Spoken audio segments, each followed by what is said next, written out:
अस्सलाम वालेकुम स्टूडेंट्स। ये मैथ्स है क्लास 10 की, जिसकी एक्सरसाइज 17.1 यानी यूनिट नंबर इसका 17 है और एक्सरसाइज 17.1 है, जिसका क्वेश्चन नंबर 1 हम शुरू कर रहे हैं। ये बिल्कुल न्यू बुक जो इस साल आई है, इसको हम स्टार्ट करने जा रहे हैं।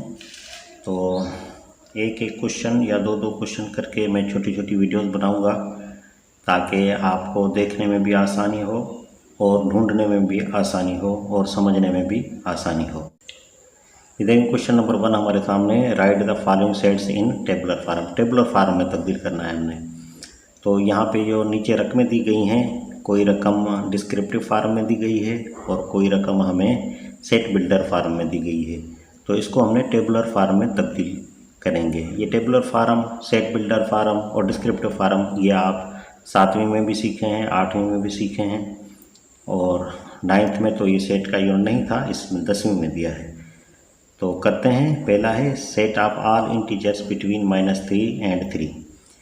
इंटीजर्स कह रहा है -3 एंड 3 के दरमियान जो हैं वो लिखें। देखें इंटीजर्स क्या होते हैं। इंटीजर्स हमेशा जो है वो z से डिनोट होते हैं, और ये कौन से होते हैं, ये प्लस में भी होते हैं और ये माइनस में भी होते हैं। देखें यहाँ पे ये 0 आ जाता है, फिर ये 1, ये 2 और ये 3 और ये सो ऑन आगे बढ़ता जाता है। ये प्लस में होता है इस तरफ, ठीक है, ये होता है इस तरफ प्लस में, और इस तरफ लिखते हैं हम माइनस में, यानी ये -1 फिर ये -2 एंड सो ऑन आगे बढ़ता जाता है ये। तो ये होते हैं इंटीजर्स। तो ये कह रहा है कि ये लिखें -3 एंड +3, इन दोनों के बीच में जो आ रहे हैं। तो यहाँ पे ये a दिया है, तो a = इसको हल कर रहे हैं हम। -3 एंड 3 के बीच में कौन कौन से आते हैं, यानी -3 भी नहीं लिखना और +3 भी नहीं लिखना।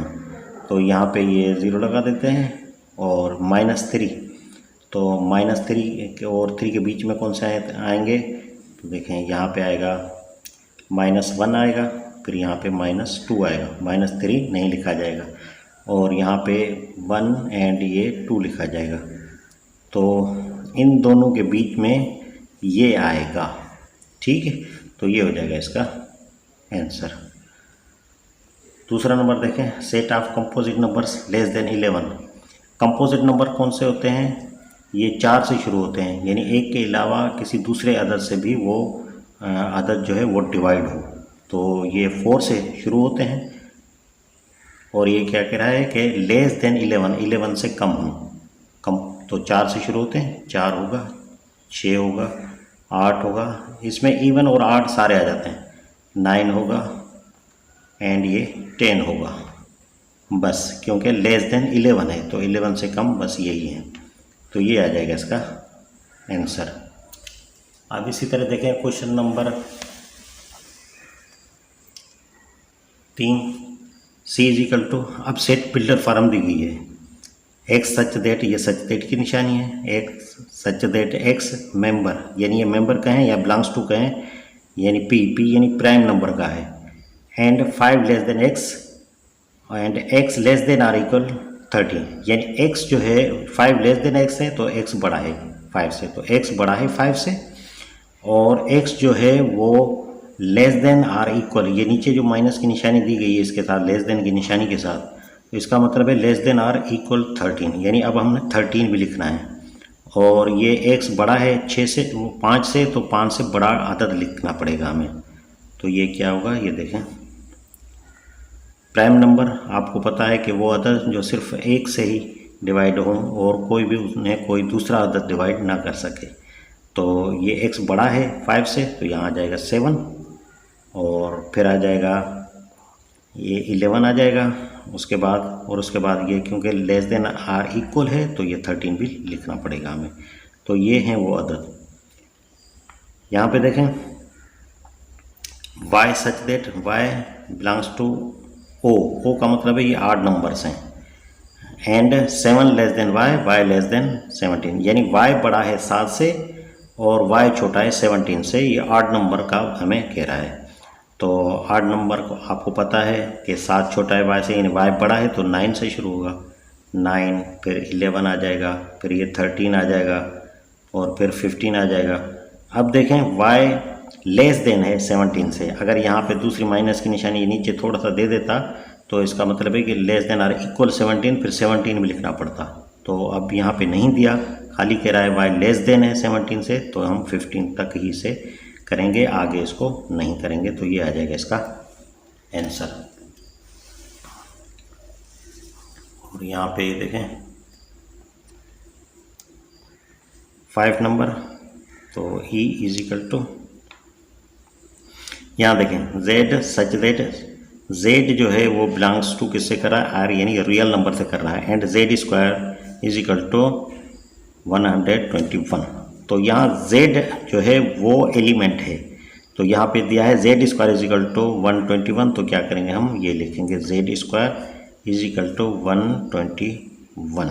हमें Z निकालना है, तो इस पर भी स्क्वायर रूट की निशानी दे दें, इस पर भी स्क्वायर रूट की निशानी दे दें, तो ये आपस में कैंसिल हो जाएंगे, तो बाकी बचेगा Z इज इक्वल टू 121। जब इसका स्क्वायर रूट हम हटाते हैं, यहाँ से स्क्वायर रूट हटाने के बाद, तो यहाँ देते हैं प्लस और माइनस, और यहाँ पे 121 का जो स्क्वायर रूट निकलता है वो निकलता है 11, क्योंकि 11 को 11 से मल्टीप्लाई करेंगे तो 121 हो जाएगा। तो ये E इज इक्वल टू, तो पहले भले माइनस का लिख लें या प्लस का लिख लें, कोई फ़र्क नहीं पड़ता, फिर ये प्लस का 11, तो ये हो जाएगा इसका आंसर। और यहाँ पे देखें ये F इज इक्वल टू